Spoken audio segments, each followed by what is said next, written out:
긴 본문인데 정말 잘 읽어주셔서 너무 감사합니다. 이게 그렇게 심각한 죄라고 아마 많은 분들이 이 본문을 읽으면서 그런 생각을 했을 것 같습니다. 이게 그렇게 심각한 죄야? 좀도둑 아니야? 좀도둑질인데 왜 이렇게 큰 심판이 내리는 거지? 아마도 여러분이 그렇게 생각했을 것 같아요. 그래서 오늘 설교의 제목은 이게 그렇게 큰 죄라고 붙여봤습니다. 예. 여러분 잘 아시는 그 빅데이터 연구자인 송길령 씨를 여러분 잘 아시죠? 작가 송길령은 작년인가 시대예보라는 책을 썼습니다. 그 시대예보 부제가 핵개인의 시대라는 책입니다. 이 책에서 그는 빅데이터를 조사하는 사람이기 때문에 우리 시대가 어떤 이제 형상을 보이는가를 말해 주는데요. 핵가족의 시대를 넘어서 핵개인의 시대를 살고 있다고 그는 진단했습니다. 사람들은 가족 또 조직이라는 거대한 덩어리의 일부가 아니라 그 자체로 쪼개지지 않는 핵이 되어 주체로 서는 시대를 맞았다는 것입니다. 그래서 이제는 개인도 기업을 만들고 대기업에 준하는 일들을 해낼 수 있는 그런 시대가 되기도 했고, 그래서 이제 노후가 중요해지는데 개인이 좋아하는 것, 개인의 취미 이런 것들이 이제 중요해지는 그런 시대라는 것입니다. 그러면 우리가 이제 짐작하듯이 이러한 사회가 될수록 개인들이 핵개인화 되어 갈수록 사회는 파편화되고 그 안에서 사람들은 외로워질 수밖에 없을 것입니다. 그래서 앞서 나가는 국가들 선진국에서는 뭐 고독부, 외로움부 이런 것들을 이제 설립해가지고 고독한 사람들을 돕는 그런 일들을 하게 되기도 합니다. 근데 그들이 하는 일은 일본이 이제 주로 그런 일인데요. 일본은 우리나라보다 훨씬 마을이 살아 있습니다. 일본을 가보시면 대도시를 제외하고는 마을들이 살아 있어요. 그래서 서로 돌보는 게 굉장히 우리보다는 훨씬 더 잘 돼 있고요. 그리고 우리는 이제 돌봄 그러면 돈 갖다 주는 거라고 대부분 생각하거든요. 근데 일본은 마을에서 공동체적인 돌봄이 어느 정도 가능한 그런 문화를 가지고 있습니다. 영국은 우리보다 더 심각한 것 같아요. 어쨌든 그 외로움에 빠진 사람들이 많아서 그들을 돌보고자 하는 국가적인 정책이 시행되고 있습니다. 우리나라도 이제 조금 더 지나면 독신 이제 1인 가구가 2인 가구보다 훨씬 더 많아지게 됩니다. 주류 가구가 1인 가구가 되기 때문에 이 외로움의 문제는 굉장히 심각한 사회 문제가 될 예정입니다. 그래서 이런 여러 가지 흐름들이 있습니다. 마을을 만들어 보자, 뭐 마을 공동체를 살리자 하지만 실제로 빅데이터는 자꾸 핵개인화되고 있고, 그리고 생각만 해봐도 기업이 이제 회사가 가장 중요한 공동체인데 이 회사조차도 사람들을 자기 구성원이라고 생각하지 않잖아요. 부품이라고 생각하고 언제든지 바뀔 수 있는 사람들이라고 이것이 주는 장점도 있지만 훨씬 단점도 많은 것을 우리가 보고 있습니다. 핵개인화, 이것이 시대적 흐름이라면 기독교는 하나님 나라 공동체를 강조합니다. 저는 성경을 읽으면 읽을수록 자꾸 이런 것들을 더 확인하게 되는데요. 하나님은 아브라함을 불렀습니다. 그리고 시대를 역행하게 하십니다. 제국이 지배하는 시대 속에서, 그래서 폭력과 억압이 또 계급이 차별이 일상화되어 있는 그런 시대 속에서 하나님은 아브라함을 부르셔서 하나님의 여호와의 도를 지켜 의와 공도를 행하는 백성, 즉 정의와 공의가 이루어지는 공동체를 세상에 세우고자 하셨습니다. 그리고 그와 언약을 맺으십니다. 그리고 그리스도께서는 왕이 되려 오셔서 그의 통치에 순종하는 한 몸인 공동체를 세상에 설립하셨습니다. 그래서 이제 우리는 그 몸 안에서 이제 서로 지체가 되어 서로를 돌보는 삶을 살아라는 것이었습니다. 이것은 다 그 시대를 이렇게 역행하는 그런 모습이었다는 것을 우리가 알 필요가 있습니다. 제국은 계급화되고 차별하고, 그리고 그래서 결국 사람을 소외시키는 문화, 강자로부터 약자들을 소외시키는, 남자로부터 여자를 소외시키는, 그리고 주인으로부터 노예를 소외시키는 이런 문화였다면, 하나님이 이 세상에 세우고자 하셨던 그런 새로운 세상은 하나님의 통치 아래에서 서로를 뜨겁게 사랑하는 정의롭고 공의로운 나라, 즉 공동체를 세우는 것이었다는 거죠. 핵개인화 되는 건 시대적 흐름입니다. 빅데이터가 그것을 말해주고 있습니다. 오히려 이제는 핵개인화를 넘어서서 개인조차도 파편화되고 있잖아요. 그래서 역할들이 여러 가지로 막 쪼개지는 그런 시대 속에서 살아가고 있어요. 그러면 그리스도인은 바로 이 시대를 역행해서 사랑의 공동체를 세우는 삶으로 부르심 받았다고 이제 우리는 생각할 수 있습니다. 사실 개인화되는 시대가 주류이고 그것이 이제 어떻게 생각하면 거스를 수 없는 대세이기 때문에 우리도 영향을 받습니다. 마치 교회들이 로마 제국의 영향을 받았듯이 또 이스라엘 백성들이 이집트의 영향을 받았듯이 우리도 핵개인화되는 이 시대 속에서 영향을 받아요. 그래서 이제 마치 이렇게 생각하는 거죠. 공동체 없이도 자아실현이 가능한, 그래서 자아실현이 가장 중요한 목표가 되고 있다면 우리는 근대적인 아젠다에 사로잡혀 있는 거라고 할 수 있습니다. 우리는 어떤가요? 이제 우리는 정말 함께 살고 함께 살면 어떻게 됩니까? 공동체로 산다는 건 어떤 뜻입니까? 예, 불편해진다는 뜻입니다. 공동체로 산다는 되게 불편해지고 어색하고 또 많이 극복해야 될 것들이 정말 많습니다. 그죠? 예, 우리가 하나님이 맺어주신 부부가 아니었다면 벌써 갈라졌겠죠. 그죠? 그만큼 같이 사는 건 힘이 듭니다. 그렇죠. 예, 그런데 공동체, 하나님께서 우리를 공동체로 부르시고 침례를 통해서 우리를 하나로 부르신 것은 그만큼 공동체로 사는 건 어려운 일이지만 또 그만큼 값진 일이라는 것을 우리들에게 말해 준다는 것입니다. 그렇습니다. 우리가 그래서 이 시대적 흐름에 반해 기독교 하나님 나라의 공동체를 강조합니다. 스탠리 하우어스는 그래서 교회의 가장 중요한 책무, 여러분 보셨죠? 교회의 가장 중요한 책무는 뭐라고 했습니까? 교회됨을 이루는 것, 교회가 되는 것이라고 스탠리 하우스는 이야기했어요. 고개를 끄덕이시는 분들은 뒷부분까지 읽으신 분들이고 고개를 끄덕이지 않으신 분들은 앞부분까지 읽으신 분들입니다. 뒷부분에 가면 그 얘기가 나옵니다. 네, 교회의 가장 중요한 책무는 그래서 교회됨을 이루는 것이라고 할 수 있습니다. 이것은 선교보다 선행하는 것입니다. 어떤 사회적인 책임보다 선행하는 것입니다. 교회의 사회적 책임, 교회의 사회적 윤리, 공공신학 이런 것들보다 선행하는 것이 무엇이냐 하면 교회됨을 이루는 것이라고 할 수 있습니다. 사실 생각해 보면 교회됨이 없이 우리가 세상에 참여한다는 것은 위선이 될 수밖에 없거든요. 그래서 우리 한국교회가 늘 들었던 게 뭡니까? 니나 잘해라. 그냥 가만히 있어라. 차라리 가만히 있어라. 이런 얘기를 우리 너무 많이 들어왔지 않습니까? 예, 그것처럼 우리의 가장 제일된 책무는 바로 교회됨, 교회가 되는 것이라고 할 수 있습니다. 우리는 이제 네. 그래서 우리는 세상에 속하지 않은, 그러나 세상에 존재하는 진리의 나라가 되기 위해서 이 시대적 흐름에 맞서야 합니다. 저항해야 합니다. 핵개인화 되라고, 개인화 되라고, 너를 찾으라고. 물론 여러분 이 말에는 모순이 있죠, 그죠? 스탠리 하우스도 얘기했지만 자아실현, 자기를 찾아라, 네 안에 답이 있다. 이 얘기는 사실은 이제 불가능한 이야기이거든요. 왜냐하면 인간은 공동체 안에서 자신을 발견하는 존재이기 때문이에요. 공동체 안에서 나의 역할, 나의 은사, 나의 장점, 나의 나됨을 발견하는 것입니다. 그래서 기독교는 이 둘 다를 강조합니다. 하나님이 창조하신 본연의 나, 그죠? 하나님이 창조하신 원래의 나, 나를 하나님이 창조하셨고 창조하신 나를 에덴 동산이라는 공동체 속에 두셨잖아요. 지금 우리 교회라는 땅에, 교회라는 공동체 속에 우리를 두셨어요.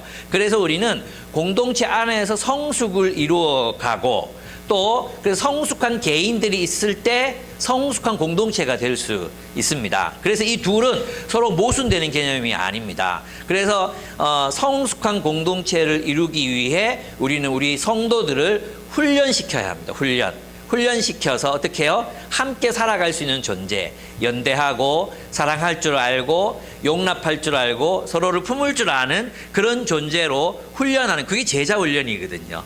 그 제자 훈련, 그냥 머리만 채우는 것이 아니라 삶으로 서로를 용납하고 베풀 줄 알고 사랑할 줄 알고 대화를 나눌 줄 알고 상대방의 관심에 귀를 기울일 줄 아는 그런 사람들로 길러가는 것, 그걸 제자 훈련, 또 양육, 그리스도를 닮은 존재, 그리스도를 닮은 존재로 세워가는 것, 그것이 바로 사역이고 또 교회가 해야 하는 제자 훈련이라고 이렇게 이야기할 수 있겠습니다.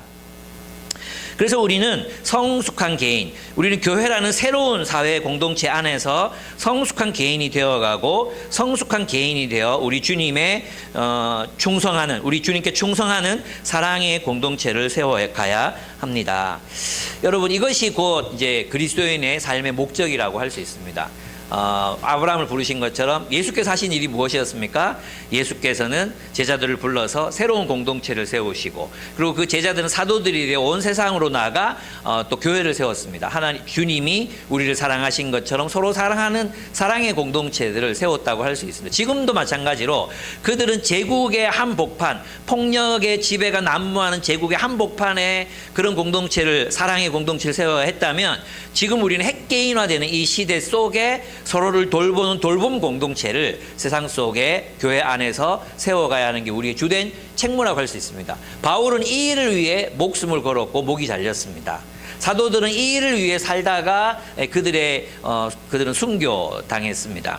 그것이 우리에게 주어진 굉장히 중요한 책무라는 것을 우리는 알아야 합니다. 우리가 무언가 다른 게 있는 게 아니라 먼저 교회됨을 이루는 것, 이것이 가장 중요하다고 이제 스탠리 하워스도 얘기하고 김유봉 목사도 지금 얘기하고 있는 중입니다. 그렇습니다. 이 핵개인의 시대이지만 사람들은 여전히 무엇을 찾고 있습니까? 헌신할 대의를 찾고 있습니다. 핵개인의 시대라고 해서 사람들이 의미를 찾지 않는 게 아니거든요. 자신의 삶에 의미를 가져다 줄 대의 명분을 찾습니다. 그리고 소속될 공동체를 찾고 싶어 합니다. 그것이 힘이 들지만 사람들은 여전히 공동체. 그래서 보면 우리 이 핵개인화된 시대에 히트를 치는 드라마들은 다 공동체에 관한 것입니다. 그죠? 뭐 보면 관식이 나오는 근데 어떤 공동체에 대한 이야기잖아요. 대부분이 그런 우정과 공동체에 관한 이야기들이 이 피크죠. 그래서 사람들은 이 공동체를 원하면서도 살아낼 만한 역량이 되지 않으니까 지레 포기하고 또 홀로만, 자기 혼자만의 세계 속으로 이렇게 들어가는 것을 볼 수 있습니다. 그래서 여러분은 이 이야기가 거짓말이다, 불시시다. 여러분 아셔야 되는 게 뭐냐면, 네 안에서 답을 찾아라. 네 안에서 진정한 자기를 발견해라. 이 말은 사실은 실현 불가능한 이야기인 걸 알아야 합니다. 저는 저를 어떻게 발견했느냐? 열심히 제가 가진 모든 것으로 사람들을 사랑하고 섬기고 가르치고 돌보고 그러다가 제가 누구인가를 발견했거든요. 제가 골방에 들어앉아 가지고 나는 누구인가? 나는 무엇을 좋아하는가? 나는 무엇을 사랑하는 사람인가? 맨날 껌껌한 골방에 들어앉아 고민해봤자 이 답이 나옵니까? 안 나옵니다. 그게 이제 현대인들의 고민이라고 할 수 있습니다. 기껏해야 이제 하는 게 게임이니까 나는 게임에서 나의 정체성을 찾을 거야. 뭐 이러면서 이제 아이들이 혼란스러워 하는 거죠. 그래서 이제 요즘 이제 초등학교에서 가장 큰 문제가 이제 뭐냐 하면 그 이상한 놀이들을 막 합니다. 극우적인 놀이들, 막 이런 놀이들을 아이들이 막 하거든요. 그러면서 막 그 다른 생각을 가진 애들을 막 왕따시키고요, 학대하고요, 이런 일들이 지금 초등학교에서 막 벌어지고 있습니다. 그만큼 저는 이제 이거 약한 일이라고 생각하지만, 어쨌든 우리가 선한 어떤 의미를 아이들에게 가르치지 않을 때, 선한 목적에 헌신하는 법을 가르치지 않을 때 아이들은 전혀 엉뚱한 것에 자신의 인생을 몰두하고요, 그리고 거기에 헌신합니다. 이것이 이제 우리 시대가 맞닥뜨린 굉장히 중요한 일이에요. 그래서 어떻게든 바른 역사도 가르쳐야 되고요, 또 우리 아이들은 성경도 가르쳐야 되고요, 또 분별력을 가지고 세상과 사회를 볼 수 있는 안목도 길러줘야 합니다. 근데 오늘 우리가 읽은 이 본문에는 하나님의 공동체적 사명, 하나님이 주신 공동체적 사명을 저버리고 오직 자신의 이익을 추구한 한 인물이 나오죠. 그죠? 그 이름이 바로 아간이었습니다. 이스라엘 공동체 전체가 목숨을 걸고 하나님의 명령에 순종해서 하나님의 심판을 수행하고 있는 중이었습니다. 그런데 그는 전리품이 탐이 났습니다. 그래서 자신의 장막 아래에다가 이제 이것을 심고 모른 척 했으면 숨겼습니다. 그리고 이렇게 생각했을 거예요. 이 전쟁의 와중에 외투한 벌이 뭐 문제가 되겠냐. 근데 이 외투는 굉장히 화려해가지고 눈에 띌 수밖에 없는 그런 아주 유명한, 그 당시에는 굉장히 유명했던 그런 외투예요. 그리고 여기 나오는 은 200세겔, 그죠? 이거 다 해봤자 2.3kg밖에 안 돼요. 그리고 여기 금 있죠? 이 금은 50세겔로 돼 있잖아요. 이건 약 500g이에요. 합해도 3kg야. 그 옛날 무거운 노트북 생각하면 돼요. 무거운 노트북. 그 무게밖에, 여러분 가방 정도 무게밖에 안 되는 거예요. 이게 뭐 그 대단한 일이겠어? 이렇게 생각했을 거예요. 그죠? 그리고 아마 자기의 욕망을 다른 사람들이 투사했을 겁니다. 나만 이렇게 하겠어? 안 훔치는 놈이 등신이지. 다 그렇게 할 거야. 스스로 속이는 거죠. 그래서 결국은 그걸 훔쳐서 이제 자기 거기에 갖다 놓는 거예요. 근데 여기서 중요한 게 뭐냐 하면 이 일은 절대로 공모 작업 없이 이루어질 수 없었다는 거예요. 혼자서 할 수 있는 일이 아니에요. 그 외투만 해도 사람들이 보면 발각이 될 수 있었고요. 그 다음에 이거를 이제 이 유대인들의 그 가옥은, 이때 가옥은 어떤 정주된 가옥이 아니잖아요. 텐트잖아요. 그 여러분 몽골 그 게르를 상상해 보시면 돼요. 게르 안에 들어가면 온 가족이 다 살거든요. 할매, 할배, 뭐 며느리 뭐 다 같이 거기서 살거든요. 그러니까 이걸 장막을 뚫고 그 아래를 파가지고 이걸 묻어 넣으려면 온 가족이 그걸 보는 가운데 해야 되는 거예요. 그럼 뭐예요? 온 가족이 공모자가 될 수밖에 없는 상황이었다는 거예요. 그래서 이 가족 전부가 이제 심판을 받게 되는 것입니다. 사실은 이제 에스겔에 가보면은 아비의 죄를 그 자녀에게 묻지 마라 그러거든요. 그죠? 자녀의 죄를 아비에게 돌리지 마라 그래요. 연좌제는 이 유대인들의 율법에서 연좌제는 금지되어 있었어요. 그러니까 이 일이 이렇게 불거지게 된 것은 사람들이 상식적으로 생각할 때 이건 온 가족이 같이 공모하지 않고는 일어날 수 없는 일이라는 것들을 이제 말해주고도 있습니다. 근데 놀라운 게 뭐냐 하면 있잖아요. 하나님께서는 아간 개인의 죄에 대해서 뭐라고 말하느냐 하면 아간이 죄를 지었다 이렇게 얘기 안 해요. 아간이 죄를 지었다 이렇게 얘기 안 하고 7장 1절을 보시면요. 이스라엘 자손이라고 돼 있잖아요. 근데 원래 그 이제 이게 아들이라는 말이 벤이거든요. 벤인데 히브리어로 베니라고 돼 있어요. 복수형이에요. 복수형. 그래서 개역 개정은 뭐라고 썼느냐 하면 이스라엘 자손들이 온전히 바친 물건 이렇게 돼 있어요. 그러니까 복수형으로 쓰는 거죠. 그러니까 아간이 죄를 지었잖아요. 근데 하나님은 누가 죄를 지었다고 보시는 거예요? 이스라엘이 죄를 지었다고 보는 거예요.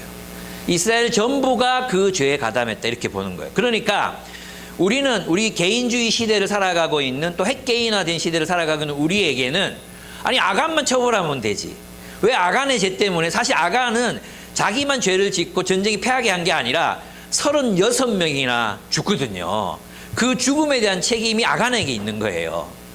그리고 아간의 가족들에게도 이 책임이 이제 있다고 얘기하는 것입니다. 그리고 이 책임은 이스라엘 공동체가 전체가 함께 져야 되는 책임이라고 이제 여호수아서는 우리들에게 이야기하고 있습니다. 그러니까 우리는 혼자가 아니라는 것입니다. 여러분 있잖아요. 그 6장 18절을 보면 이제 7장 앞에 6장 18절을 보면은 여호수아가 하나님께서 여호수아를 통해서 굉장히 엄중하게 이렇게 말씀하셨습니다. 너희는 전멸시켜서 바치는 희생제물에 손을 댔다가 스스로 파멸당하는 일이 없도록 주의하라. 이거 얘기하셨어요 이미. 그리고 너희가 전멸시켜서 바치는 그 제물을 가지면 이스라엘 진은 너희 때문에 전멸할 것이다. 이렇게 얘기했어요. 그리고 실제로 그 범죄 때문에 작은 성읍이었던 아이성에서 대패하고 36명이나 죽임을 당하는 일이 일어나게 됩니다. 이걸 보면요. 그리스도인들에게 승리란 군사력에 있는 게 아니에요. 여러분이 사업에 성공하는 게 돈에 있는 게 아니에요. 자금력 이런 데 있는 게 아니에요. 뭐 네트워크 이런 데 있는 게 아니라는 거죠. 그리스도인에게 가장 중요한 어떤 성공의 원칙이랄까 이것은 하나님의 말씀을 지키는 거라고 할 수 있습니다. 하나님이 시키신 말씀에 순종하는 것. 그리고 우리는 불안과 두려움 때문에 하나님의 뜻을 잘 못 물어봐요. 그죠? 하나님이 나보고 선교하라고 하면 어떡하지? 하나님이 나보고 이거 다 때려치고 아프리카 가라고 하면 어떡하지? 뭐 이런 겁나는 어떤 그러니까 하나님이 뭔가 나한테 불리한 거 시키는 것 같은 그런 마음이 들지 않습니까? 우리는 그래서 잘 못 물어봅니다. 네.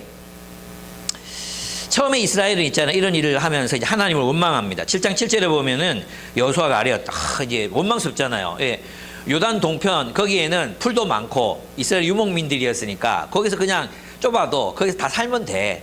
그래서 이놈들 므낫세 요 베냐민 반지파 여기는 이제 므낫세 반지파죠. 여기는 이제 괜찮은 거죠. 거기 그냥 살아도 돼.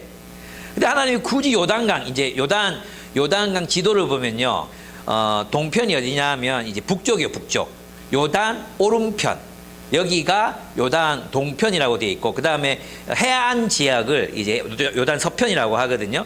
거기를 건너서 이제 여기를 이제 점령하라고 주님이 말씀하셨거든요. 그래서 이제 아까 그 세 지파도 여기 들어와가지고 같이 싸워야 했는데, 싸웠는데 어떻게 됐습니까? 패배했잖아요. 그래서 여호수아가 하나님께 이렇게 좀 투정을 합니다. 주 하나님, 우리 백성을 요단강 서쪽으로 잘 건너가게 하시고는, 그 요단강 건넜잖아요. 진짜 멋지게 건넜잖아요. 왜 우리를 아모리 사람의 손에 넘기어 멸망시키려 하십니까? 차라리 우리가 요단강 동쪽에서 그대로 살았더라면 좋을 뻔했습니다. 굳이 그 건널 필요 뭐 이렇게 패배시키려고 우리를 이렇게 오게 하셨습니까? 하나님의 위대한 명성에도 이것은 말이 안 되는 이야기입니다 라고 하소연을 합니다. 근데 진상은 그게 아니었죠. 하나님은 모든 것을 알고 계셨습니다. 모든 죄는 드러나게 되어 있습니다. 주님께서 말씀하셨다. 일어나거라. 어찌하여 이렇게 엎드려 있느냐. 이스라엘이 죄를 지었다. 아간이라고 말 안 해. 이스라엘이 죄를 지었다.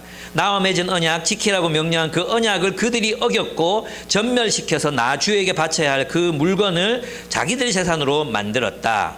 그렇기 때문에 그들은 패배할 수밖에 없었다고 말씀하십니다.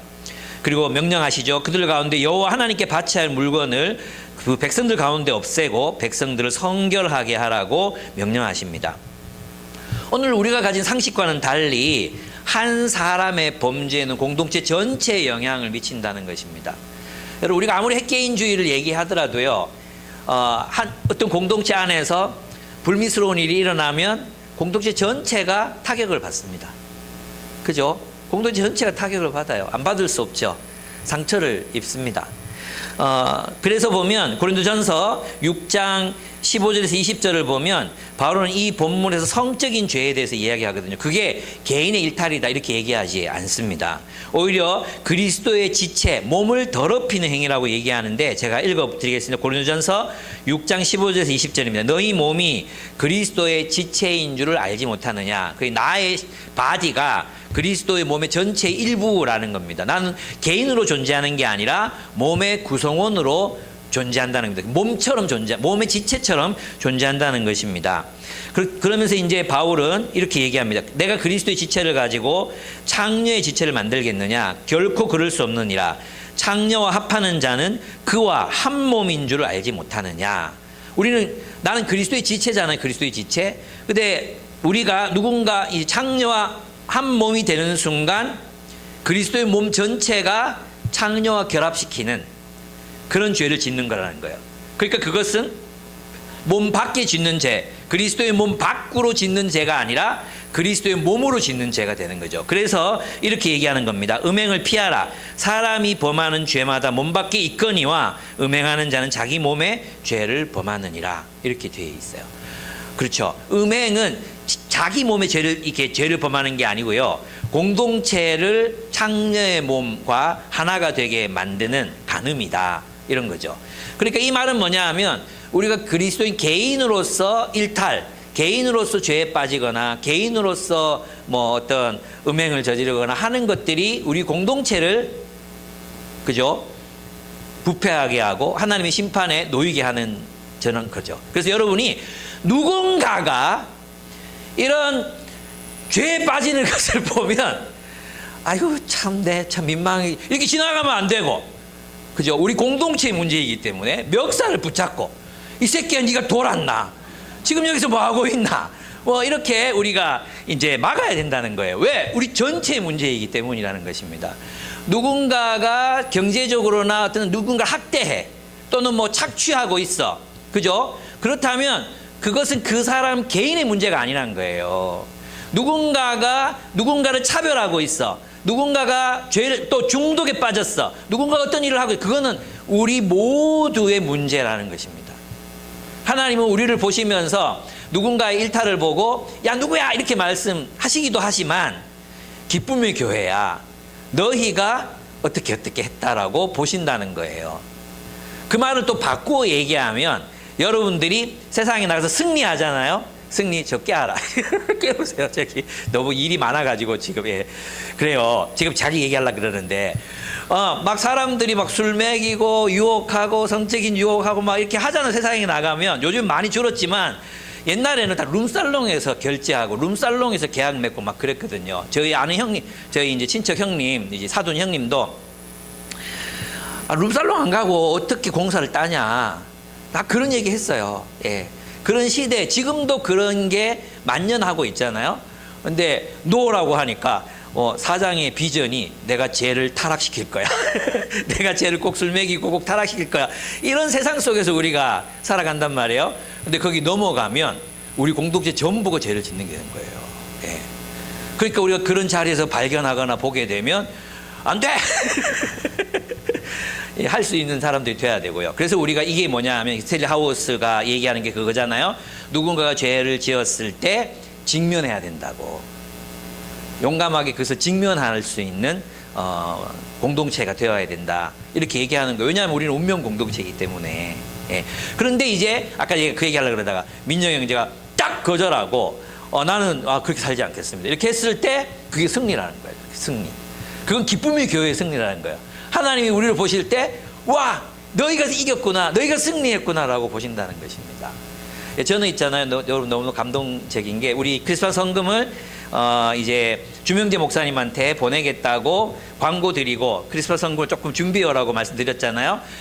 저는 정말 제가 예상했던 것보다 저는 한 100만 원 정도 나오면 드려야겠다 생각했는데 거의 400만 원에 가까운 헌금이 모여가지고 382만 원 정도 모여서 드릴 수 있었습니다. 너무너무 감사하고 우리 교회가 이렇게 승리했구나, 승리하고 있구나, 이런 마음이 들어서 너무너무 행복했습니다. 그것이 바로 우리가 세상에서 승리하는 공동체로 살아가는 방법입니다. 이분이 이제 정말 막 밤에는 그 대리운전 하시거든요. 그래서 새벽까지 일하시고, 그래서 아침에 저희 성경공부 모임에 여기를 못 나오세요. 일을 하시니까. 그런데 이제 유학생들 사랑하는 마음이 진짜 커요. 그래서 돈을 벌면 전부 다 유학생 먹이는 일 있잖아요. 그래서 무슨 바자회나 유학생 섬기는 일을 하고 나면 보통 몇백만 원씩 적자가 나는 거예요. 그러면 돈 벌어서 또 메꾸고 이런 일을 계속 반복해서 이 사모님은 굉장히 부잣집 딸이에요. 곱게 컸거든요. 근데 같이 이제 사역을 하는데 하여튼 마음이 참 아프죠.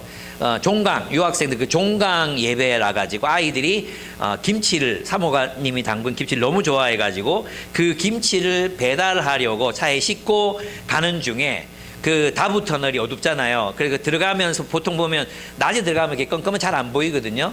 근데 들어가자마자 거기에 차가 서 있었던 거예요. 3대 정도가. 그래서 마지막에 들어가서 박았는데 그냥 보셨지만 칸니발 앞이 완전히 다 쑥 들어갔어요. 그래서 사모님은 허리가 부러지고 뼈 조각들이 신경 주변을 이렇게 싸고 있는데 MRI로 봐도 이 어떤 상황인지 신경을 찔렀는지 어떻게 되는지 파악이 안 된대요. 그래서 수술이 불가능한 그런 상태. 그래서 수술하지 말고 일단 기다려보자. 그리고 아들 하나는 안면이 함몰돼서 보건 수술을 해야 되고 아들 둘은 정밀 검사를 받는 그런 상황이거든요. 그걸 이분이 혼자 이제 사역을 하니까 아무도 이 사실을 알릴 사람이 없어가지고 제가 동부교회에 문자를 보냈어요. 여기 이런 상황인데 공문을 보내서 이런 상황인데 도와줄 수 있냐. 마침 동신교회 좋아요. 그 목사님이 아주 겸손하게 우리가 크리스마스 헌금 거기 어떤 데 보내려고 지금 했는데 공문을 보내주시면 저희가 의논하겠습니다. 그래서 내일 아마 결과가 나올 것 같고 아마 주실 것 같아요. 그리고 범호교회도 보냈거든요. 그래서 이제 고맙다고 하니까 저희가 이런 선한 일들을 함께 하는 게 너무 좋다고 이렇게 말씀하셨어요. 그리고 민호기 목사님한테 전화 와가지고 그 페북에서 봤는데 연락처를 알려주시면 좋겠다고. 그래서 그분하고 또 이대행 선교사님이 또 연락 오셔가지고 저희가 아시안 미션에 관여하고 있는데 그곳에서 그 선교사들을 위한 의료 기금을 모아놓은 게 있는데 그걸 아마 지원할 수 있을 것 같다. 그리고 오륜교회에서 단일 기도회하고 수십억 모아놓은 거 있는데 아마 그 얘기하면 쓸 것 같다. 이래가지고 많은 사람들이 이제 자발적으로 막 이렇게 움직여가지고 이분이 이제 그래서 내가 격려 문자를 하나 보냈어요. 외로워하지 마라. 너 많은 사람들이 너를 위해서 움직이고 있고 그러고 있다. 그러니까 용기를 잃지 말아라 이렇게 보냈거든. 그랬더니 너무 많은 사람들이 자기 연락 오고 돈을 보내줘서 너무 감사하다고, 너무 고맙습니다라고, 그리고 힘내겠다고 이렇게 카톡을 보내오셨어요. 예, 저는 너무너무 감사했거든요. 이것이 바로 우리가 함께 그리스도의 몸으로 살아가는 방법입니다. 우리 교회 성도가 아니잖아요. 그죠? 우리 교회 성도가 아닌데도 우리가 그리스도의 몸이라는 이유 때문에 그를 섬겼잖아요. 이런 일들이 교회 안에서 계속해서 일어나는 것, 그것이 바로 승리다. 그래서 우리는 기쁨의 교회이기도 하지만 한국교회 일원이기도 하고 세계교회 일원이기도 한 큰 몸, 이 그리스도의 몸을 의식하고 살아가야 될 책임이 우리들에게 있다고 할 수 있습니다. 예, 그렇습니다. 그래서 우리는 그리스도인이 될 때 공동체로 사는 삶을 선택한 것입니다. 그리고 그리스도가 통치하시는 이 몸에 속해서 살아가기로 결단한 것입니다. 마치 이제 결혼한 부부가 결혼 전에 살던 것처럼 살면 안 되잖아요. 그죠? 예, 내가 낚시 좋아한다고 맨날 낚시만 가면 안 되잖아요. 그죠? 내가 하고 싶은 건데. 이런 미친놈이잖아요. 그죠? 아내는 저를 그렇게 볼지 모르겠지만 저는 굉장히 많은 걸 희생하고 있거든요, 지금. 진짜 월요일마다 가고 싶지만 정말 참아서 2달에 한 번, 1달에 한 번 겨우 그것도 저는 요구를 먹으면서 막 갑니다. 근데 있잖아요, 요즘에 보면 이 개념 없는 애들이 있어요. 결혼했는데 처녀 총각처럼 살아요. 예. 재정을 합하지 않아. 재정을 안 합해. 저는 성경적인 결혼은 한 몸을 이룰 뿐만 아니라 경제적으로 한 공동체가 되는 것이라고 생각하거든요. 그리고 정서적으로, 영적으로 하나의 공동체를 이루는 건데 각자 살아. 그게 나는 성경적인가? 같이 내고 같이 용돈 정해서 쓰고 이렇게 공동체잖아요. 그죠? 그래서 이거는 여러분들이 진짜 생각해 봐야 됩니다. 만약에 여러분들이 여러분이 계속 배우자보다 더 많이 벌 거라고 예상하고 그러고 있는 것 같은데 그거 완전 계산착오입니다. 그렇게 사는 거. 언제 어떻게 될지 모릅니다. 그렇게 살지 마세요. 예, 같이 공동체라는 건 함께 하는 게 함께. 여러분 그 동호회도 회비 같이 내서 같이 쓰잖아요. 동호회도. 근데 가정이 왜 그렇게 합니까? 그렇게 하는 것은 성경적이지 않습니다. 여러분 꼭 기억하셨으면 좋겠습니다. 그런데 문제는 뭐냐 하면 어제 결혼식이 정말 당황스러웠는데요. 이 혜은이랑 충현이가 결혼을 했어요. 근데 진짜 생각을 많이 했더라고. 그래서 처음에 이제 보통 보면 어머님들이 손잡고 나와가지고 화촉 밝히잖아요. 여기는 이제 사돈 남자 2분이 손을 잡고 일부 예배에서 얘기해도 못 알아듣더라고요. 손을 잡고 행진을 하셨어요. 그래서 제가 행진할 때 신랑 신부 아버님 행진 어머님 행진. 그리고 그 다음이 더 압권이에요. 신부가 먼저 들어와. 신부 등장하고 신부 행진. 그리고 신부가 신랑을 기다려. 그래서 신랑을 맞이하고 또 뭐 화동들이 나와서 예물을 주고 하여튼 뭐 되게 재밌는 되게 재밌고 즐거운 그런 결혼식이었습니다. 저는 근데 좀 그랬어요. 이 결혼하고 나서 이제 어떤 게 느껴졌냐 하면 이 자기 그림 있잖아요. 자기 그림대로 잘 안 되잖아요. 이 청년들이 결혼을 하고 나면 자기가 꿈꾸던 대로의 결혼 생활이 안 되잖아요. 그래서 제가 주례사에 그런 얘기를 했어요. 행복한 결혼이 되려면 결혼을 위해서는 아무 기대를 갖지 마라. 그 어떤 소망도 갖지 마라. 어떤 소망을 가지는 순간 다 판판이 깨질 거고 그리고 그 기대는 다 무너질 거다. 그리고 기대가 낮으면 낮을수록 행복해질 거다. 그리고 오직 배우자를 기쁘게 해주기 위해 살아라. 그게 결혼이잖아요. 근데 우리는 결혼하고 나서도 총각대처럼 살려고 한다니까요. 결혼하고 나서도 자기 거 포기 안 하고 살려고 한다니까요. 그러면 안 돼. 여러분 우리가 침례를 받는다는 건 바로 그런 의미입니다. 침례를 받는다는 것은 이제는 내가 오늘날 우리 시대를 말하면 옛날로 말하면 나는 제국의 통치를 거부합니다. 그리고 제국이 사람들과 관계하는 것처럼 주인 노예를 압박하고 남자가 여자를 다스리고 그죠? 그런 어떤 차별이 있는 이런 공동체가 아니라 제국의 질서가 아닌 하나님의 질서, 평등하고 서로 사랑하고 서로 돌보는 공동체로 살기 원합니다. 이게 이제 1세기 그리스도인들이 받았던 침례의 의미였다면 오늘 우리 시대의 침례는 저는 개인주의를 거부합니다. 핵개인주의를 거부합니다. 그리고 함께 공동체로 살기로 결단합니다. 이것이 저는 침례의 의미라고 저는 생각합니다. 저희 교회는 이것을 정말 잘하고 있다고 생각해요. 우리가 공동체로 힘든 사람이 나타났을 때 우리 다른 교회도 돕지만 정말 서로 돕고 교제하고 나누고 서로를 책임지려고 하잖아요. 서로 돌보고 있잖아요. 저는 이렇게 살아가는 것이 맞다고 생각해요. 그 어떤 것보다도 우리 시대는 지금 진정성을 요구받고 있습니다. 교회가 정말 진정성을 요구받고 있어요. 그러면 우리가 진짜 우리 진정성을 보여줄 수 있는 선교 전략, 미션, 목적, 그게 뭔가? 우리가 정말 서로를 뜨겁게 사랑하는 공동체로 사는 것이다. 이렇게 이야기할 수 있습니다. 근데 여러분 어떻습니까? 보통은 신앙생활을 뭐라고 생각해요? 우리 교회는 하도 제가 기승전 공동체잖아요. 기승전 공동체. 기승전 지겹죠? 그죠? 잊을만 하면 공동체. 저도 이거 벗어나려고 설교를 많이 바꿔보는데요. 잘 안 되더라고. 아니, 성경 이것도 공동체 얘기하는 거 아니에요? 그죠? 그래가지고 자꾸 공동체 얘기하게 되는데, 미안합니다. 예. 미안한데, 어쨌든 말씀 이렇게 얘기하는 건데요. 많은 사람들이 신앙생활을 개인주의적으로 이해하거든요. 큐티 잘하고, 세상에 나가서 선하게 살고 또 하나님 앞에서 양심적으로 사는 거, 이게 신앙생활의 전부거든요. 그래서 서로를 돌보지 않거든요. 예, 그래도 교회의 공동체가 살아있어요. 그래도 무너져 가지만 서로를 돌보는 문화가 있거든요. 예, 그렇습니다. 그렇긴 하지만 우리가 함께 예수님의 이름으로 침례를 받았다는 것은 이제 나는 핵개인주의 혹은 핵개인으로 살던 내가 이제는 연결되어 살아가기로 결단합니다. 나 자신만을 돌봤던 내가 이제 서로를 돌보는 삶을 살기로 결단합니다.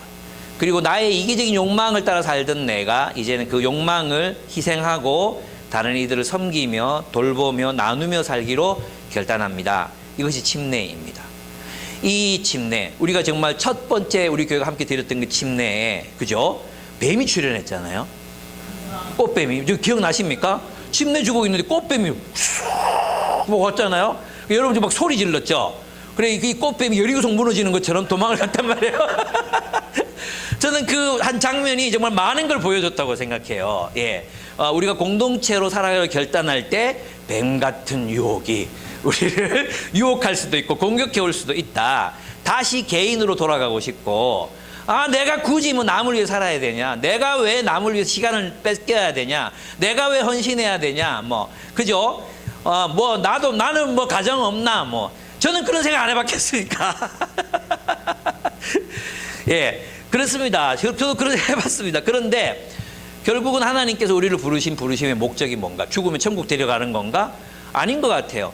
이 세상에 새로운 문명의 공동체, 이 세상에 존재하는 어떤 완전히 새로운 문명을 건설하라. 그 명령을 저는 저버릴 수가 없고, 또 이것만큼 예수를 닮은 공동체, 예수와 연결되어 있는 공동체를 세우라는 이 명령만큼 저는 더 위대한 미션을 발견하기 수가 없어요. 국가도 그 대상이 될 수 없고, 이데올로기도 그 대상이 될 수 없고, 무엇이 내 인생을 갈아 넣을 만한 그런 미션이 될 수 있겠습니까? 근데 제 마음을 유일하게 움직이는 그것은 바로 예수의 공동체, 예수가 머리 되고 예수가 통치하시는 사랑의 공동체를 세상에 세우는 것. 그래서 스탠리 하우어스는 그 자체를 뭐라고 얘기합니까? 교회로 존재하는 그 자체가 사회 윤리라고 얘기하잖아요. 그 자체가 사회적 책임이라고 얘기하잖아요. 그런 새로운 질서의 공동체를 세상에 세워가는 것, 저는 이것보다 제 마음을 흔드는 거 없어요. 여러분도 그랬겠죠. 성경을 연구하면 연구할수록 우리는 자꾸만 같은 결론에 도달하게 되는 것 같습니다. 아간의 죄가 그렇게 큰 죄였을까요? 예, 하나님이 엄중하게 명령하셨어요. 그리고 이건 있잖아요. 유대인들의 율법만이 아니고요. 고대 근동에서는 신이 주도하는 시대였잖아요. 그래서 어땠냐 하면 함무라비 법전에 보면은 신전에서 보물을 훔쳐낸 사람 반드시 죽이게 돼 있어요. 그리고 히타이트 법전에도요, 신전의 물건을 훔치거나 손상한 사람 반드시 죽이게 돼 있어요. 그러니까 그 당시의 상식으로 봐도, 그냥 하나님의 율법이 아니라 당시의 상식으로 봐도 하나님께 바쳐진 물건을 자기가 훔쳤다는 것은 사형감이었던 거예요. 그것을 아간 알고 있었어요. 근데 감행했던 건 뭐예요? 욕망이 하나님보다 더 컸던 거죠. 욕망을 주체할 수가 없었던 거예요. 욕망을 주체할 수가. 이것은 이 사람의 한 번의 유혹이 아니야. 이 사람은 계속 같은 것을 추구해온 사람이라고 결론을 내릴 수밖에 없어요.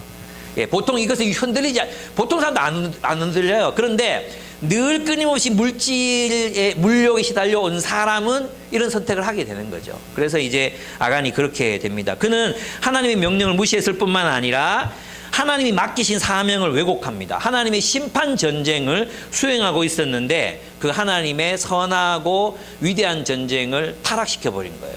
그저 돈이나 갈취하는 그런 부패한 전쟁을 만들어 버린 거죠. 하나님의 이름이 땅에 떨어진 것입니다.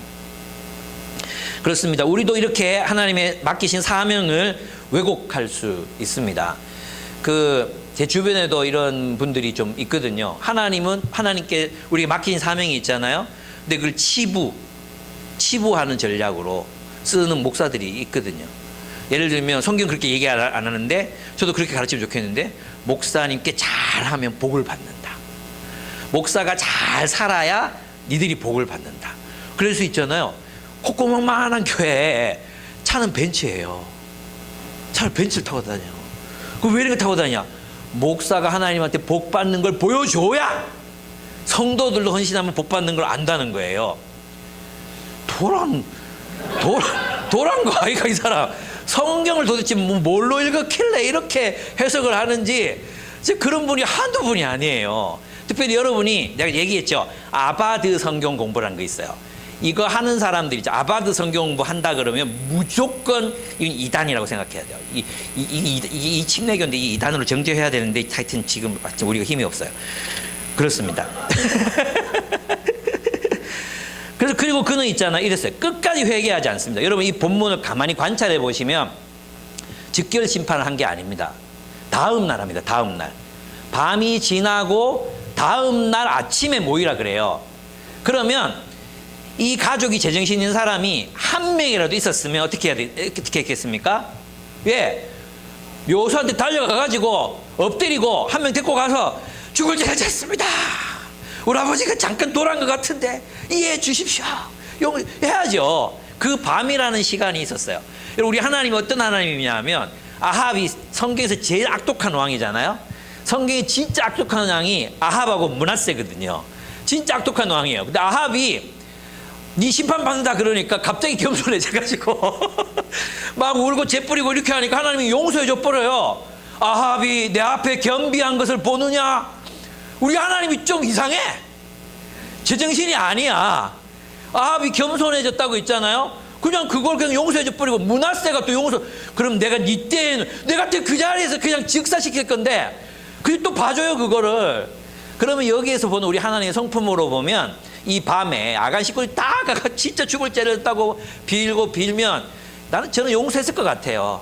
그래 그럼 이리 와봐라. 몇 대 맞고 치우자. 이렇게 했을 것 같아요. 근데 그들은 있잖아요. 끝까지 거부합니다. 끝까지 잡았대요. 설마 걸리겠나. 제비 뽑혀서 걸리겠나. 한번 우연이겠지. 또 가까워지잖아요. 삽뒤 그때라도 나와야지. 안 나오는 거예요. 그래서 4번의 제비 뽑기가 있거든. 4번의 제비 뽑기.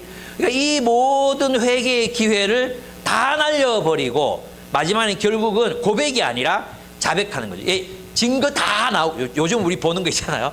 증거 다 나오고 나니까 제가 했습니다. 뭐 이런 거 있잖아요. 약간 그런 이제 분위기인 거죠. 그래서 아간에게 회개의 기회가 없었나? 제가 볼 때는 있었어요. 그래서 이제 칼빈은 단호하게 회개의 기회를 주신 거라고 얘기해요. 예, 근데 이제 우리는 이제 구약 성경을 읽을 때는 행간을 읽어야 되잖아요. 구약 성경에는 이거 이렇기 때문에 이렇게 딱 설명하지 않거든요. 그래서 이 행간을 보면은 제가 볼 때는 결국은 끝까지 회개하지 않았던 아간이었기 때문에 이제 심판을 받았고, 그리고 가족은 다 공모자일 수밖에 없었다. 끝까지 그들도 함께 그 공모에 참여했기 때문에 그렇다. 그렇다면 우리가 알 수 있는 건 뭐냐 하면 이 가족도 공동체적으로 처벌을 받잖아요. 그죠? 그리고 교회도 공동체적으로 처벌을 받고. 그래서 여러분, 우리는 어떻게든 우리의 가정과 우리의 교회가 성경적으로 운영될 수 있도록 잘 세우고 잘 가르쳐 가야 할 책임이 우리에게 있다는 것입니다. 그래서 우리가 이 핵개인주의의 이 병폐가 뭐냐 하면 그건 네 문제, 이건 내 문제, 이건 내가 좋아하는 거, 내 취미인데, 뭐 내 실수인데 네가 왜 간섭해, 이런 거 있잖아요. 근데 성경에서는 형제가 잘못하면, 스테일하우스 이건 앞부분에 나오는 거죠. 앞부분에 보면 형제가 잘못하면 뭐하라 그랬어요? 뒷부분에 나오는구나. 직면하라 그러잖아요. 직면. 누군가가 너에게 죄를 지었으면 그 사람에게 그게 죄라고 말하라고, 그걸 죄라고 이야기하라고. 안 들으면 공동체 이야기하라고. 우리 전체의 책임이라는 겁니다. 그래서 우리는 공동체로 함께 세워져갈 책임이 있습니다. 그럼 우리는 이 공동체 안에서 어떻게 아간이 될 수 있는가? 첫째는 우리 각자 받은 은사가 있거든요. 이 은사는 하나님이 그리스도의 몸을 섬기라고 주신 거잖아요.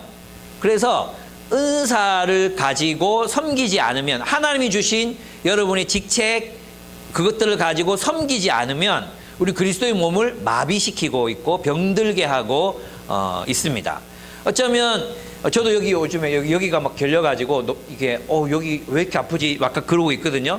이거 너무 불편해요. 너무 불편하고 잘 때도 좀 막 결리고 막 이렇단 말이에요. 그래서 맨날 좀 모르고 막 이러는데, 여러분은 그런 경직된 근육이 될 수 있습니다. 예, 튀어나온 디스크가 될 수 있습니다. 여러분이 받은 은사로 그건 있잖아요. 여러분 특별한 교회 사역에 참여하라는 게 아닙니다. 여러분이 그 소그룹 안에서, 공동체 안에서 사람들을 초대해서 식사하고 교제 나눈 그것이 섬김이거든요. 네, 차 한잔 하는 것, 또 자기 집을 좀 오픈하는 것, 또 진짜 이렇게 힘든 사람이 이렇게 찾아보다가 작은 선물을 보내는 것, 엽서 하나 보내는 것, 이 모든 것들이 우리의 은사에 따른, 요즘에는 우리 아지아가 열심히 하고 있지 않습니까? 더 열심히 하면 안 될 것 같아요. 우리 때문에 이게 재정 손실이 나면 안 되잖아요. 예, 그냥 다 먹고 썩은 거, 그런 것들만 가져오시면 좋겠다. 예, 너무 좋은 거 가져오면 부담되니까 다 팔고 이제 남은 건데 조금 썩어가는 이런 것들 가져오시면 좋겠어요. 어쨌든 그렇게 나눔이 있잖아요. 그런 것들이 우리가 서로를 섬기는 삶이라는 거죠. 그 은사로 우리는 섬겨야 돼. 그리고 이 은사를 어떻게 아느냐? 자기 눈에만 보이는 게 있어요. 자기 눈에만 보이는 거, 그게 있어요. 그 신기하게 있거든요. 예, 그걸 여러분이 하시면 돼요. 여기 뭐 찬양팀이 조금 약한 것 같은데, 그럼 여러분 찬양팀 해야 되는 거예요. 예, 우리 교회는 뭐 주보가 없는 것 같은데 왜 주보가 없지? 주보를 만드셔야 돼요. 여러분 눈에 보이는 거, 그걸 하시면 돼요. 그게 이제 은사의 적용이라고 할 수 있습니다. 그 다음에 재정적인 책임, 우리 잘하고 있죠. 재정적인 책임을 함께 지는 것도 공동체를 섬기는 거고요. 서로에 대한 돌봄과 헌신도 우리에게 있어야 합니다. 그래서 우리 자주 얘기하지만 아무도 혼자 울지 않게 하라는 이제 포항제일교회 모토가 있잖아요. 아무도 혼자 울도록 내버려 두면 안 됩니다. 그래서 연락하고, 그래서 리더의 책임이 뭐냐? 살펴야 돼. 안 살피면 몰라. 그래서 있잖아요. 누가 힘들어하는지, 어려움을 겪는지 자꾸 살피고, 그게 리더예요. 리더의 가장 중요한 역할은 그거예요. 예. 그 다음에 사랑 안에서 진실을 말하는 것, 이것도 공동체적인 책임입니다. 그리고 그리스도의 정치에 순복하기, 이건 뭐냐 하면 여러분이 기쁨의 교회를 선택했다는 것은 기쁨의 교회의 거버넌스를 선택했다는 거예요. 무슨 말인지 아시겠습니까? 여러분이 장로교를 선택했잖아요. 그러면 장로교 체제를 선택했다는 거예요. 여러분이 기쁨의 교회를 선택했다는 건 기쁨의 교회의 리더십이 운영되는 방식을 선택했다는 뜻이에요. 그러면 여기 문제가 있잖아요. 그러면 함께 바꾸면 돼요. 근데 우리는 숲지기 모임이 있고 전체 리더회의가 있잖아요. 그 전체 리더회의에서 같이 결정하게 돼 있어요. 그래서 이걸 바꾸고 싶어. 그럼 여러분들이 설득을 해. 그래서 같이 우리 교회 거버넌스는 같이 의논해서 바꾸는 거니까. 그래서 제가 말씀드린 건 뭐냐 하면, 이거는 이제 스테일리 하우어스는 그리스도의 정치에 순복하기라는 말을 쓰거든요. 그러니까 우리가 세상의 정치가 아니라 그리스도의 선한 정치에 순복하는 것, 이것도 우리가 배워야 되는 덕목이라고 할 수 있습니다. 가끔씩 보면 교회에서도 그런 사람들 때문에 힘든데요. 다른 분들이 다 동의하고 그래도 있잖아요. 절대 안 된다는 한 사람 때문에 안 되거든요. 절대 안 됩니다. 내 눈에 흙이더라도 안 됩니다. 다른 분들이 다 동의하고 그리고 가려고 하는데 이 한 사람이 그 공동체 전체를 힘들게 해서 결국 좌절시키는 경우들이 진짜 많아요. 예, 이것 때문에 공동체가 경직되고 자라지 못하는 경우들이 많아요. 내가 볼 때 이건 뭐냐 하면 아간이 하는 짓이에요. 그러니까 하나님이 섬기라고 주신 권력을 어떻게 사용하는 겁니까? 자신의 개인의 존재감, 자신의 지위, 그리고 자신의 열등감을 보상하는 방식, 이건 공동체를 이용하는 거잖아요. 그죠? 그럼 공동체를 이용하는 건데 그런 방식으로 권력을 이용하는 사람들이 있거든요. 그런 어떤 이 세상의 권력에 대한 거부, 그래서 그리스도께서 세우신 리더십에 대한 장로들, 그리고 우리는 숲지기들, 이런 데 대한 이제 순종하는 게 있죠. 순종. 그것이 비성경적인 것 아니라면, 그 전체 리더 회의에서 같이 결정한 거라면 제 생각과는 다르지만 따라가겠습니다. 또 우리 교회가 중요하게 생각하는 게 있잖아요. BSM, 또 서로 돌보는 것, 다음 세대 복음화, 그렇잖아요. 그럼 우리는 이제 여기에 우리가 헌신하기로 우리 정관에도 다 기록해놓고 다 동의했단 말이에요. 그리고 기쁨의 교회 일원이 된다는 건 그 거버넌스를 받아들인다는 뜻입니다. 예. 그리고 바꿔갈 수도 있어요. 함께 바꿔가면 돼요. 그런데 문제는 내가 동의하지 않지만 저는 순복하겠습니다. 이런 겸손한 자세가 우리 모두에게 필요하다는 것, 그걸 여러분들하고 좀 나누고 싶었습니다. 그래서 여러분, 이 아간의 사건이 우리에게 얘기해 주는 것은 뭐냐 하면, 결국 교회 공동체는, 또 하나님의 백성의 공동체는 공동체로 존재하는 것이다. 우리는 그래서 우리 공동체는, 이 공동체는 한 사람을 성숙한 개인으로 자라게 하는 공동체, 그리고 성숙한 개인이 모여서 성숙한 하나님 나라의 공동체를 이루는 그런 교회, 그런 교회를 우리가 함께 세워갔으면 좋겠어요. 그래서 이 시대를 역류했으면 좋겠습니다. 핵개인화되고 외롭고, 외로우니까 중독에 빠지고, 그렇게 결국 계속해서 고립되어가는 현대인들. 그래서 저는 있잖아요, 왜 그 C.S. 루이스가 쓴 책이 있잖아요. 계속 서로에게서 멀어져가는, 계속 서로가 서로에게서 멀어져 가고 있는 시대, 그런 시대를 우리가 살고 있다면 우리는 이 시대를 거슬러서 정말 어쩌면 서로를 더 뜨겁게 사랑하고, 용납해야 하는 불편을 감수하고, 내 것을 나누어 주어야 하는 그런 어떤 불편함 또는 어떤 손해봄, 이런 것들이 나누어지는 그런 어떤 아름다운 공동체를 세상에 세웠으면 좋겠어요. 그러한 교회가 세상에 존재한다는 것 자체가 바로 그 현존이 하나님의 선교다. 그래서 하나님의 선교가 일어나는 그런 공동체로, 그래서 많은 사람들이 내가 찾던, 내가 막 그렇게 찾아 헤맸던 1988 동네가 여기 있었네요. 예, 그죠? 내가 그렇게 찾아 헤맸던 우정의 공동체가 여기 있었네요. 그게 바로 1세기의 로마인들이 발견했던 거거든요. 1세기의 로마인들이 그들의 우정, 그리고 공동체적인 책임, 정치적인 책임, 이런 것들을 갈망했지만 로마 제국은 그걸 줄 수 없었거든요. 근데 놀랍게도 그들은 교회에서 로마의 이상을 발견하거든요. 핵개인화되어 외로워져 가는 이 시대 속에서 정말 사랑으로 충만한 교회를 세우고 많은 사람들이 그리스도께로 돌아오는 놀라운 일들을 우리가 경험했으면 좋겠습니다. 그래서 예배 드릴 때 저 밑에 막 웨이팅이 생기는, 웨이팅이 막 생기고, 번호표 주고 몇 번까지 들어오세요, 그리고 예배 드리고 나가고 그런 시대가 오기를 갈망합니다.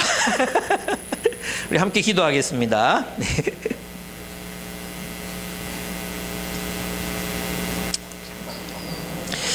이게 그렇게 심각한 죄라고? 왜 내 사생활에 간섭해? 우리는 그런 이야기에 길들여진 시대를 살아가고 있습니다. 그건 나의 취미일 뿐이야. 내 취향이야. 뭐 이런 시대를 우리는 살아가고 있습니다. 근데 성경은 우리가 서로를 돌보고 책임져야 한다고 말합니다. 그리고 그것은 불편한 일입니다. 날마다 누군가를 용납하는 일, 그건 굉장히 힘든 일입니다. 에너지가 많이 들어가는 일입니다. 내 약점을 고백하는 거 쪽팔리는 일입니다. 그죠? 누군가의 죄에 맞서는 거 정말 힘든 일입니다. 근데 하나님께서 우리로 하여금 이 땅에서 공동체로 살아가라고 말씀하셨습니다. 저는 압니다. 여러분 그렇게 참 용을 쓰지만 여러분이 처한 상황이 그럴 수 없고, 시대가 우리를 그렇게 바쁘게 만들고 애를 써서 새벽에서 저녁까지 달려가야지만 겨우겨우 입에 풀칠하고 살아갈 수밖에 없는 그런 시대라는 것도 압니다. 근데 제가 또 아는 게 한 가지가 있습니다.